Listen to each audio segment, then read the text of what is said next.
napakahirap ng buhay nyo dahil nagsimula din ako katulad nyo.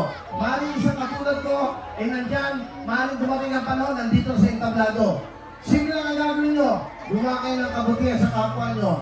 Kung kayo nagtatanim ng galit sa bawat kapwa nyo, tandaan nyo, ang Panginoon Diyos nagsakripisyo sa atin, ni walang isang aray na salita tayo na dinig sa Kanya.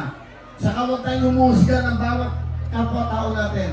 Ako, nandito ako, wala na ako hangad pa sa buhay ko.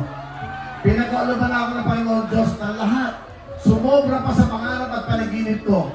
Kaya kung ako ay pagpapalain ng Panginoon Diyos, hindi ko kailangan mag-number 1. Kailangan ko maging isang senador para magawa ko yung aking naging tungkulin sa bawat Pilipinong mahihirap.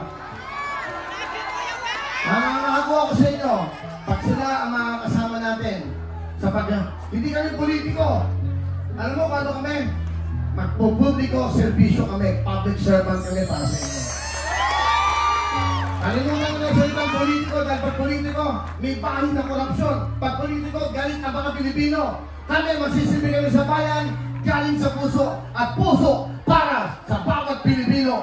Ang puso mo at isip ay para sa bayan, magtatanggol, maglilingkod, yan ang iyong sinumpa. Mga kababayan ko dito sa San Jose, dito ako pinanganak sa kabayantuan, nagkakababayan tayo.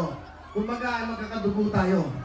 Tandaan nyo to, ito ang gagawin ko. Hindi ako mangangako, pero pag ako ay naluklok nyo sa Senado, gagawa ko ng paraan na magtulungan ng bawat Pilipinong mahirap ang buhay. Babalik ako dito sa San Jose. Magsoshow ako para pasasalamat sa inyong lahat. Kasama sila.